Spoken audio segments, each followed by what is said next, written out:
Bismillahirrahmanirrahim. Assalamualaikum warahmatullahi wabarakatuh. Innal hamdalillah nahmaduhu wa nasta'inuhu wa nastaghfiruh wa na'udzu billahi min shururi anfusina wa min sayyiati a'malina. May yahdihillahu fala mudilla lahu wa man yudlil fala hadiya lahu.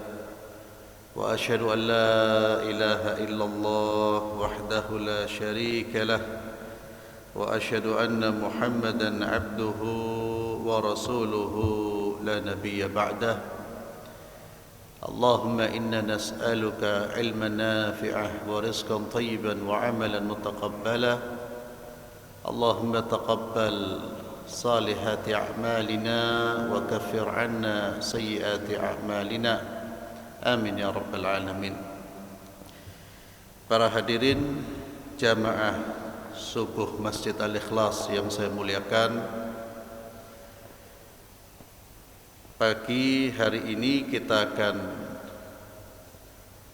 melanjutkan kajian dengan tema Tazkiyatun Nufus, dan judul yang akan saya sampaikan pada kajian pagi hari ini adalah Madakhilus Syaitan ilal Qalb. Pintu-pintu syaitan atau tempat masuk syaitan menuju hati kita. I'lam anna mithal al-qalbi mithal al-hisn. Kata Dr. Ahmad Farid, beliau mengatakan, ketahuilah bahwasannya hati kita itu ibarat hisn, benteng. Wa syaitan aduun yuridu an yadkhula al-hisn fayamlikuhu wa yastawla alaih. Sedangkan syaitan itu musuh yang selalu berusaha untuk masuk ke benteng kita agar dia bisa menguasai dan memiliki hati kita. Kalau syaitan sudah menguasai hati manusia, maka perilakunya pasti akan berperilaku seperti syaitan. Dia terus berupaya untuk masuk, dan tidak mungkin bisa menjaga benteng ini dari musuh kecuali dengan menjaga pintu-pintu benteng tersebut, menjaga madakhil, tempat-tempat masuk dan tempat-tempat yang bisa diterobos oleh syaitan tersebut. Dan seseorang tidak akan bisa menjaga pintu kalau dia tidak tahu pintu-pintu yang dibuka syaitan untuk masuk ke dalam jiwa kita. Maka seorang muslim harus tahu dari mana syaitan itu masuk ke dalam diri kita, ke dalam jiwa kita. Fahimayatul qalbi min wasawisi syaitan wajibun. Maka menjaga hati dari bisikan-bisikan syaitan itu adalah kewajiban. Wala yatawassal ila daf'i syaitan illa bima'rifati madakhilihi fasarat ma'rifatu madakhilihi wajibah. Dan syaitan tidak akan masuk atau tidak akan mungkin kita bisa mencegah masuknya syaitan kecuali dengan mengetahui tempat-tempat masuknya. Maka mengetahui tempat-tempat masuknya syaitan itu merupakan kewajiban. Wa madakhilu syaitan wa abwabuhu sifatul abdi wa hiya katsira. Tempat masuknya syaitan, pintu-pintu masuknya itu adalah sifat-sifat yang ada di dalam seorang hamba. Jadi pintunya ya sifat-sifat yang ada di dalam diri kita. Maka sifat-sifat yang ada di dalam diri kita ini harus kita kendalikan. Kalau tidak kita kendalikan, maka yang terjadi adalah dia menjadi sebab masuknya syaitan yang akan merusak diri kita, merusak hati kita, dan akan menguasai diri kita. Walakinnana nushiru ila al-abwab al-'azima al-jariya majra ad-durub allati la tadhiq an kathrati junud syaitan. Namun yang disampaikan di sini adalah beberapa pintu yang memang perlu disampaikan, dan dari pintu-pintu ini seringkali syaitan masuk ke dalam jiwa manusia. Famin abwabihil 'azima, di antara pintu-pintu syaitan yang sangat besar, artinya peluangnya itu sangat besar, pintu-pintu yang lebar, luas, yang mudah dimasuki oleh syaitan, al-ghadab wa syahwah. Di antaranya adalah amarah dan syahwat. Amarah dan syahwat. Dan setiap manusia punya sifat marah. Dan marah ini dibutuhkan dalam kehidupan kita. Demikian pula syahwat. Syahwat itu ada pada diri setiap manusia. Makhluk yang tidak bersyahwat itu ya benda mati. Adapun ada makhluk hidup yang tidak bersyahwat, malaikat. Sehingga para ulama itu mendiskusikan atau mereka membicarakan mana yang lebih mulia, manusia yang taat, patuh dengan malaikat. Itu terjadi perdebatan. Mulia mana? Ada yang mengatakan manusia yang patuh, taat, itulah lebih mulia daripada malaikat. Kenapa? Karena manusia punya syahwat, malaikat tidak punya syahwat.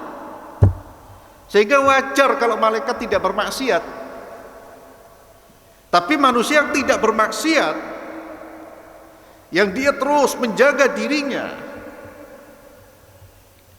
maka itu menunjukkan tentang kekuatan dirinya. Namun kita tinggalkan perdebatan itu mana yang lebih mulia. Al-ghadabu wasyahwah, amarah dan syahwat. Fa innal ghadaba, sesungguhnya kemarahan itu merupakan hal yang bisa melemahkan akal manusia. Dan kalau akal ini lemah, maka syaitan akan mudah masuk. Dan manusia kalau sudah marah dan tidak terkendali, maka dia akan dipermainkan oleh syaitan sebagaimana anak kecil mempermainkan bola yang ada di tangannya. Itulah mengapa para hadirin, orang yang marah itu salah satu terapinya apa? Salah satu terapi orang yang marah itu apa? Menurut Nabi disuruh apa? Apa? Disuruh ta'awudz. Ya, ini karena pakai masker jadi tidak jelas ya. Disuruh ta'awudz. Ta'awudz itu apa? Mengucapkan a'udzu billahi minasyaitonir rajim. A'udzu billahi minasyaitonir rajim. Orang marah, Pak, kita dianjurkan ta'awudz. Karena amarah itu adalah dorongan syaitan, dan syaitan pun akan menjadi penguasa bagi manusia-manusia yang tidak mampu menahan amarahnya. Kalau seseorang marah kemudian dia tidak mampu menahan diri, maka segera dia mengucapkan a'udzubillahi minasyaitonir rajim. Kalau seandainya setelah ta'awudz dia belum mampu meredakan amarahnya, apa yang dilakukan? Pindah posisi, Pak. Kalau kita marah dengan berdiri, kita dianjurkan untuk kemudian duduk. Jangan dibiarkan amarah itu menguasai diri kita. Kalau kata Nabi tidak bisa reda dengan duduk, disuruh apa? Berbaring. Tidak bisa ambil air wudhu. Itu bagaimana Nabi menyuruh kita untuk betul-betul mengontrol amarah kita, karena berbahaya kalau kita tidak terkontrol, Pak. Dan itu pintu masuk syaitan. Maka kalau kita sudah marah, Pak, ingat, oh ini saya sedang didorong oleh syaitan, jangan dilanjutkan. Kalau kita lanjutkan amarah kita, kita meluapkan tanpa ada kontrol, berarti syaitan sudah menguasai diri kita, menang dia. Itulah mengapa Nabi Shallallahu Alaihi Wasallam, ya, dan ini menunjukkan menahan amarah itu bukan perkara mudah. Ketika ada seorang datang kepada Nabi, ya Rasulullah, berikan aku wasiat. Apa kata Nabi? La taghdab, jangan kamu marah, tahanlah amarahmu. Dia kemudian minta lagi, ya Rasulullah, berikan aku wasiat. Yakni orang ini merasa wasiat ini terlalu singkat, terlalu sedikit, ya. Sama-sama kayak kita kan, ya. Kalau ceramah itu minta yang panjang sekali, doa-doanya minta yang panjang sekali. Nabi SAW mengatakan, la taghdab, jangan marah. Diulang lagi pertanyaannya, ya Rasulullah, tambahkan. Kata Nabi, la taghdab, la taghdab. Ketika dia meminta nasihat dan mendapatkan jawaban, pada saat itu sahabat ini mengatakan jawaban ini dirasa kurang. Tapi ketika dia kemudian menjalani kehidupan bertahun-tahun, dia mengatakan, demi Allah, itu wasiat yang luar biasa dari Nabi SAW. Ini kunci kehidupan, kemampuan mengontrol emosi. Hati-hati, Pak. Bahkan sekalipun amarah kita itu amarah yang pada awalnya muncul dari kecemburuan terhadap agama, itu pun harus dikontrol, Pak. Amarah itu kan tidak selalu negatif. Ada amarah yang positif. Amarah yang positif itu amarah yang muncul karena keimanan kita. Amarah disebabkan kita melihat hal-hal yang membuat perilaku, hal-hal atau perilaku yang membuat Allah marah. Kita marah, itu indikator keimanan. Antum melihat perilaku, perbuatan yang dimurkai oleh Allah, antum tidak marah, itu cacat iman antum. Jadi amarah tidak selalu negatif. Ada amarah yang positif. Amarah yang positif pun harus dikendalikan agar tidak menjadi amarah yang negatif. Kita marah melihat orang bermaksiat, maka dikontrol. Tugas kita memberi nasihat, mencegah. Jangan sampai mukul, membunuh. Amarahnya jadi amarah yang negatif. Jadi sifat yang ada di dalam diri manusia itu selalu berpotensi kebaikan dan keburukan, termasuk amarah. Kemudian yang kedua, syahwat. Syahwat ini setiap manusia punya syahwat, Pak. Orang tidak punya syahwat tidak bisa hidup. Allah Azza wa Jalla berfirman, a'udzu billahi minasyaitonir rajim, zuyyina lin-nasi hubbus syahwat. Manusia ini memang sudah didesain oleh Allah untuk cinta. Syahwat itu keinginan, minan nisa, perempuan atau lawan jenis. Perempuan punya syahwat terhadap laki-laki, itu wajar, itu ada di dalam diri manusia. Harta, emas, perak, kendaraan yang mewah, semua orang ada. Namun Allah ingatkan, semua itu tidak boleh menjadikan manusia lalai dari mengingat Allah. Syahwat itu tidak boleh mengendalikan manusia sehingga dia jauh dari Allah. Maka Allah ingatkan, apa yang ada di sisi Allah itu, ingat apa yang ada di sisi Allah itu lebih baik. Jangan sampai syahwat-syahwat kita ini menjadikan kita jauh dari Allah Subhanahu wa ta'ala. Maka keberhasilan kita mengendalikan diri juga dengan mengendalikan syahwat. Jangan semua syahwat itu keinginan kita turuti, Pak. Dan syahwat itu selalu cenderung kepada yang mungkar, yang tidak baik, cenderung kepada hal-hal yang santai, tidak mau hal-hal yang berat, capek, itu cenderung dihindari oleh syahwat kita. Maka alhamdulillah ma'asyiral muslimin, ya, kita sholat berjamaah, subuh berjamaah di masjid ini, Pak, salah satu bukti bahwa kita sudah mampu untuk mengendalikan sebagian syahwat kita. Semua manusia ketika tidur pengennya tidur terus, apalagi dalam kondisi seperti ini, apalagi dia tidur di ruangan, di kamar yang ber-AC, udaranya sejuk, namun dia kalahkan syahwatnya.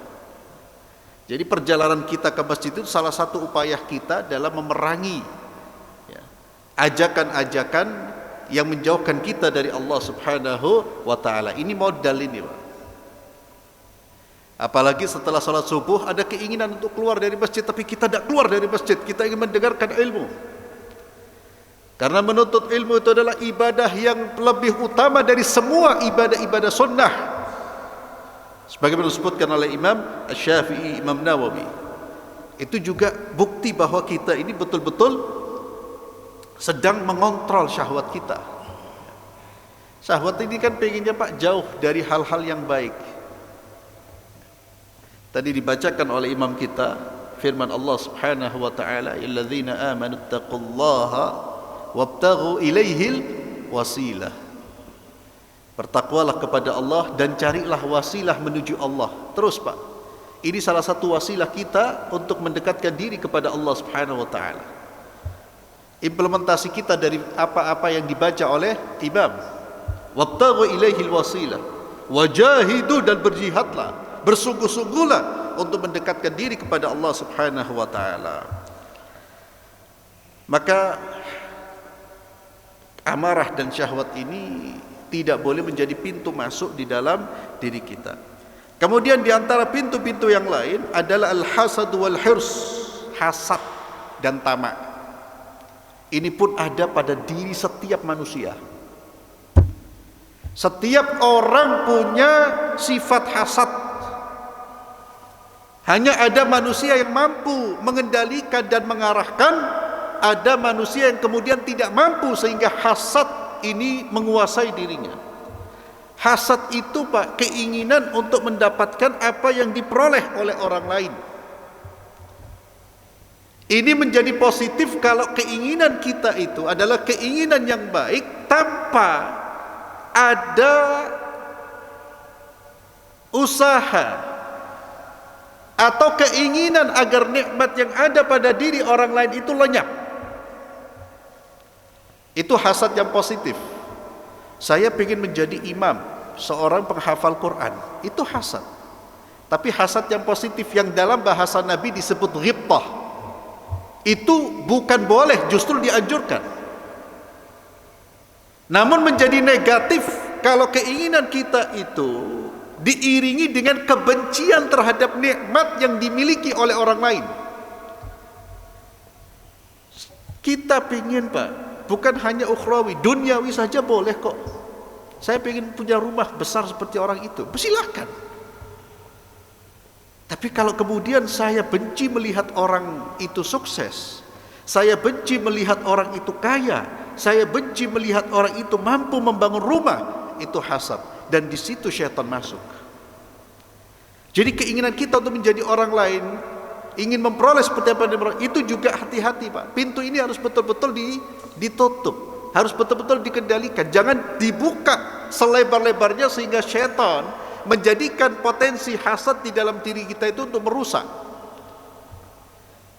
Silahkan kita ingin seperti orang lain, silahkan. Tapi dengan selalu mengingat bahwa apa yang dimiliki oleh orang lain itu adalah kenikmatan yang Allah bagi untuk dia. Dan saya tidak boleh marah, saya tidak boleh kemudian berkeinginan untuk melenyapkan nikmat tersebut. Sehingga Orang muslim ketika melihat orang lain mendapatkan nikmat, apa yang dia ucapkan? Alhamdulillah. Alhamdulillah itu jangan diucapkan hanya ketika kita mendapatkan nikmat, Pak. Orang lain ketika mendapatkan nikmat, alhamdulillah. Anaknya sukses, alhamdulillah. Mungkin ada hati yang kemudian syaitan itu bermain. Ya. Bisikan-bisikan, wih jangan-jangan nyogok ini. Jangan-jangan ini, uang dari mana? Itu syaitan, hati-hati Pak. Dia sudah mulai masuk. Kalau kita buka, oh iya ya, jangan-jangan iya ya, sudah, setan sudah masuk dan menguasai diri kita. Itu yang dimaksud pintu hasad. Setiap manusia ada itu. Ada kecurigaan, ada. Ini harus dilawan. Jangan dibuka untuk setan. Justru kita katakan tidak, saudara kita orang baik. Alhamdulillah. Kecuali yang jelas-jelas memang dari uang haram. Itu bukan lagi dengan dugaan. Termasuk al-hirs. Hirs itu adalah kalau diterjemahkan biasanya tamak. Hirs itu keinginan untuk memperoleh duniawi. Itu pun ada di dalam diri kita, Pak. Jangan diingkari. Namun harus dikendalikan. Bahkan Nabi SAW beliau bersabda, ihris ala ma yanfa'uka. Hirs ini, sifat tamak ini jangan dibunuh. Dan Islam itu agama fitrah, sehingga apapun yang menjadi sifat manusia itu selalu Islam tidak pernah membunuh sama sekali, tidak, tapi mengarahkan.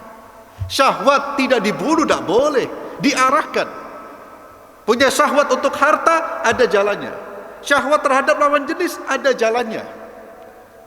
Salurkan, ada jalannya. Tidak dibunuh, Pak. Membunuh syahwat tidak akan berlangsung lama dia menjalankan agama tersebut. Sehingga disebut agama Islam ini agama fitrah. Dia tidak membunuh fitrah manusia, tapi mengendalikan. Sehingga kalau ada ajaran yang kemudian membunuh fitrah, ajaran yang kemudian mengharamkan untuk kawin, Pak, yang terjadi perzinaan. Islam tidak. Hirs, sifat hirs, tamak, keinginan untuk memperoleh sesuatu, silakan. Tapi arahkan, kata Nabi, ihris ala ma yanfa'uka, ketamakanmu itu kepada hal yang bermanfaat dunia dan akhirat. Arahkan ke situ. Silakan mencari harta, tapi ikuti protokolnya, protokol agama ini. Cari dengan cara yang halal, kemudian Anda punya kewajiban untuk menyalurkan di tempat yang benar. Jangan hirs, ketamakan kita biarkan tanpa ada kendali. Syaitan masuk dari sifat itu. Makanya orang yang tidak bisa mengendalikan al-hirs ini, yang terjadi apa? Yang melahirkan para koruptor. Itu tamak itu. Dia tidak bisa mengendalikan diri. Ngelihat duit, padahal sudah kaya, Pak. Tapi ngelihat uang ini sudah. Atau juga pelaku-pelaku kemaksiatan, para orang-orang berzina, berselingkuh dan lain sebagainya. Itu harus. Dan Nabi SAW juga mengingatkan kepada kita, ma dhaibani ja'ian ursila fi ghanamin bi afsadi laha min hirsil mar'i 'ala al-mal wa syarf lidinihi. Kata Nabi, tidak ada dua serigala yang lapar, yang dilepas, itu lebih berbahaya daripada seseorang yang punya ketamakan terhadap harta. Subhanallah. Jadi orang yang punya sifat tamak terhadap harta itu lebih berbahaya, Pak, daripada serigala lapar yang dilepas. Coba Anda bayangkan ini, manusia kalau tamak, apa yang terjadi? Kerusakan di atas muka bumi Allah Subhanahu wa taala. Dia akan mengeksploitasi manusia. Tamak. Dia akan betul-betul menghancurkan. Dia tidak peduli apapun yang terjadi pada umat manusia, bahkan pada bumi Allah, demi memenuhi ketamakannya. Dan ini pelajaran buat kita. Kita mulai sedikit demi sedikit mengajarkan dalam kehidupan kita ini agar tidak tamak. Jangan semua yang kita lihat pengen lalu kita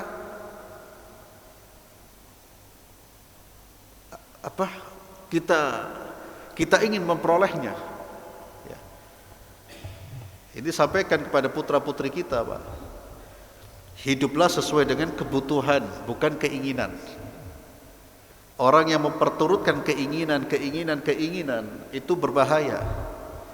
Karena apa yang kita inginkan belum tentu kita butuhkan. Ibu-ibu kalau melihat tetangganya punya tas merek baru, jangan kemudian ikut-ikutan. Langsung suaminya digoyang-goyang itu. Itu hati-hati. Kalau itu dibiarkan, akhirnya ketamakan ini tumbuh menjadi tamak yang betul-betul menguasai dirinya. Akhirnya dia menjadi pribadi-pribadi yang hubbud dunya, yang betul-betul sudah cinta yang luar biasa terhadap dunia. Wa min abwabihil 'azima asyaba'u min at-ta'am, di antara pintu syaitan adalah kenyang dari makanan. Wa in kana halalan safian, walaupun yang dimakan itu halal, bersih. Fa inna syaba', akan tetapi sesungguhnya syaba', kekenyangan itu yuqawwi syahwat, akan menguatkan syahwat. Wasyahwat aslihatu syaitan, dan syahwat kalau sudah kuat itu akan menjadi senjata bagi syaitan.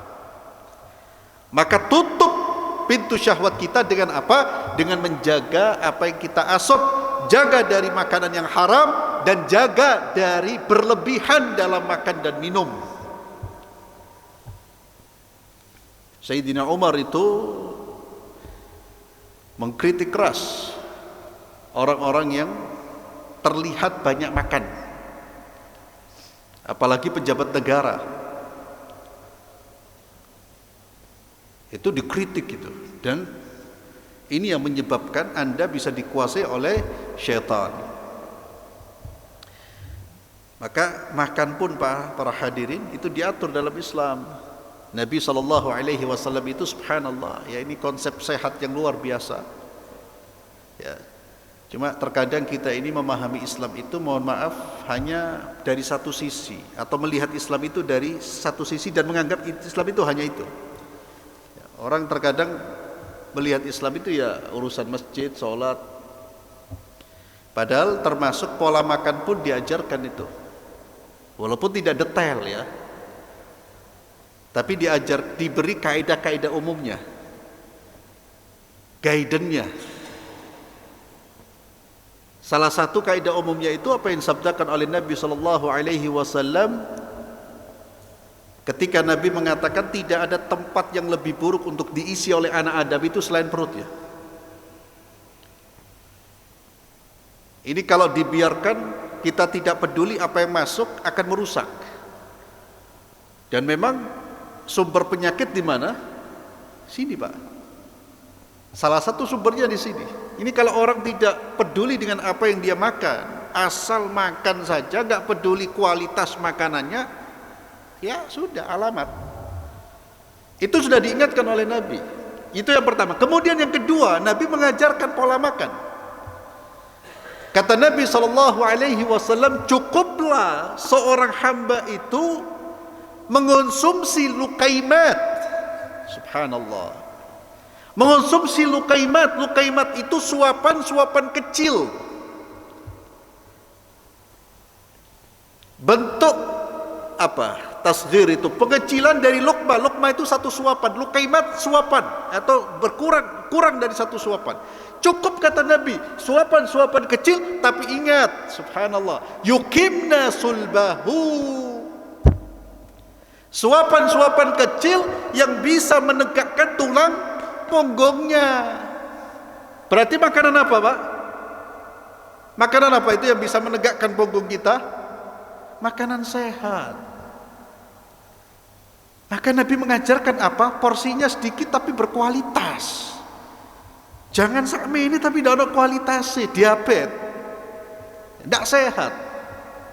Subhanallah, itu sudah disampaikan oleh baginda Muhammad SAW, dan itu prinsip utama dalam kehidupan atau pola hidup sehat. Dan tidak hanya soal kesehatan fisik, makanan pun bisa berakibat pada kesehatan rohani. Banyak makan berlebihan syaitan akan mempermainkan kita. Masuk di situ, masuk dari pintu situ, Pak. Biasanya umat Islam itu berlebihan justru ketika di saat-saat dia beribadah kepada Allah. Kapan itu? Ramadan. Ramadan itu saat kita seharusnya mengontrol diri, tapi ketika saat berbuka seolah-olah tali kekang itu lepas. Apalagi masjid yang menyediakan berbagai macam makanan. Wow. Saya kadang-kadang ya Allah melihat saudara-saudara kita itu, Pak, makanan yang enggak matching itu. Matching itu apa? Yang enggak pas itu dicampur semua itu. Karena syahwat makannya itu tidak dikendalikan. Iya, kalau dihabiskan, kemudian tidak dihabiskan, sudah tabdzir, maka hati-hati dengan syabak, kekenyangan. Kemudian wa min abwabihil azim al-ajalah, dan di antara pintu-pintu syaitan adalah al-ajalah. Ajalah itu sifat tergesa-gesa, ini pun ada dalam diri kita, al-ajalah. Nabi SAW mengingatkan manusia, hati-hati dengan ajalah. Kata Nabi, al-ajalatu minasyaitan wa ta'anni minallahi ta'ala. Ketergesa-gesahan itu bersumber dari syaitan, adapun sikap berhati-hati merupakan petunjuk dari Allah. Maka orang Islam jangan kesusu, jangan tergesa-gesa dalam semua aspek kehidupan, termasuk dalam mengeluarkan pendapat, termasuk dalam men-share berita, termasuk dalam men-share informasi-informasi terkini. Jangan kesusu, dicek terlebih dahulu benar apa tidak. Kalau sudah dicek benar apa tidak dalam soal informasi, bermanfaat apa tidak kalau saya sebarkan, benar, tapi kalau saya sebarkan bisa menimbulkan pertikaian di antara kaum muslimin, jangan, saya tidak boleh menyebarkan. Itu orang yang mendapatkan hidayah dari Allah. Jadi hidayah dari Allah itu tidak hanya indikatornya pakai kopiah, sarungan, sholat di masjid, bukan. Tapi kalau suka fitnah itu belum itu. Itu berarti orang yang masih beradik, bagian dari dirinya dikuasai oleh syaitan. Ajalah. Ya mohon maaf saudara-saudara kita kadang-kadang tidak peduli dengan bab ini, Pak. Saya ini berapa kali dapat kiriman-kiriman yang sifatnya itu provokatif, propaganda yang tidak benar. Ketika dicek tidak benar, akhirnya minta maaf. Ya. Itu yang saya ingatkan dalam bab ini ya, karena ini termasuk hal yang memang real. Ya, hati-hati Pak dengan ajalah, termasuk informasi Pak, WhatsApp kita Pak ya. Dua hal yang harus menjadi filter sebelum kita mengiring. Yang pertama apa? Tabayun dulu Pak, klarifikasi, verifikasi ya. Ini betul-betul benar apa tidak, sumbernya siapa, sumbernya gak jelas, tawakuf. Kalau jelas betul benar, betul benar, betul benar, betulan. Yang kedua, manfaat apa enggak kalau saya share Pak. Contoh berita benar tapi tidak boleh kita share, aib saudara kita. Kita mendengar ada saudara kita berbuat ini dan itu, betul itu khabar, tapi apakah ada maslahatnya kemudian saya sampaikan? Tidak ada maslahat, justru berdosa. Saya mendengar orang si fulan si A mencaci maki si B, saya dengar informasinya, saya dengar langsung, itu informasi yang benar, sudah kriteria pertama sahih, valid. Yang kedua, apakah bermanfaat ketika informasi ini saya sampaikan kepada si B? Oh ternyata tidak bermanfaat, justru akan menimbulkan permusuhan yang sebelumnya belum ada, maka saya haram menyebarkan. Demikian pula dengan medsos kita ya. Jangan menjadi manusia-manusia yang nanti menangis di hadapan Allah. Menangis bukan karena meninggalkan sholat Pak, tapi karena kesusu Pak. Akhirnya menyebarkan berita hoax, menyebarkan berita dusta, menyebarkan ini dan itu. Ternyata dusta. Satu berita dusta kata Rasulullah SAW yang tersebar karena kita, itu dapat membuat kita diazab oleh Allah Subhanahu wa taala. Kemudian di antara pintu-pintu syaitan al-bukhl wa khauful faqr, ya. Kebakhilan, takut kemiskinan, itu juga hati-hati Pak, dan itu ada pada diri kita Pak. Semua orang punya sifat bakhil. Maka harus dilawan, jangan dibuka sehingga syaitan menguasai diri kita. Wa khauful faqr, takut miskin Pak. Dan itu ada pada diri setiap orang. Ini terapinya dengan iman, dengan keyakinan. Kemudian di antara pintu syaitan su'udzan bil muslimin, berburuk sangka kepada kaum muslimin, hati-hati. Ya mohon maaf saya sampaikan, dalam konteks masker dan semuanya jangan pernah berburuk sangka Pak. Jangan mengatakan saudara kita yang ikut mazhab itu, oh dia pro Yahudi, pro ini, jangan. Kalau kita ingin selamat agama kita, kita punya pendapat, oke. Tapi jangan su'udzan.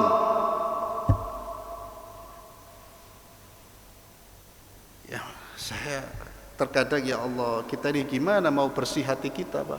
Satu masalah saja belum selesai saling ya. Yang menerapkan protokol kesehatan dibilang PKI, astagfirullah. La haula wala quwwata illa billah.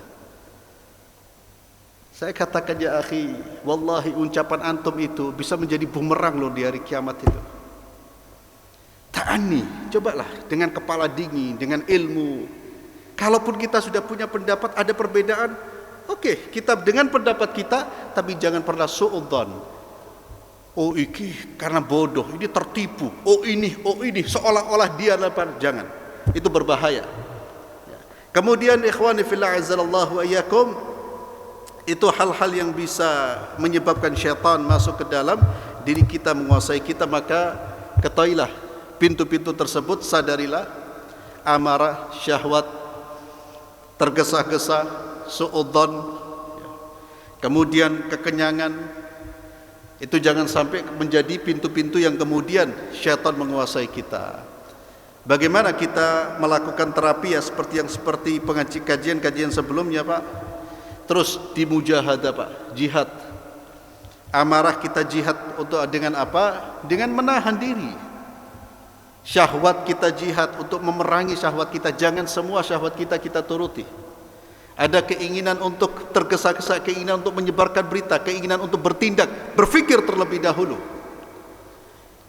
Itu kalau kemudian segala aktivitas kita kendalikan, kita mengendalikan, kita berpikir apakah ini halal atau haram, baik atau buruk, kita kendalikan, kemudian kita ikuti yang halal, kita ikuti yang baik, kita ikuti petunjuk Nabi sallallahu alaihi wasallam. Insyaallah dengan itu ya, jiwa kita, hati kita akan menjadi jiwa dan hati yang bersih. Wallahu alam bisawab. Mudah-mudahan bermanfaat apa yang saya sampaikan, dan mohon maaf jika ada salah kata saya ucap. Kita akhiri majlis kita di pagi hari ini dengan doa kafaratul majlis. Subhanakallahumma bihamdik, asyhadu an la ilaha illa anta, astaghfiruka wa atubu ilaik. Assalamualaikum warahmatullahi wabarakatuh.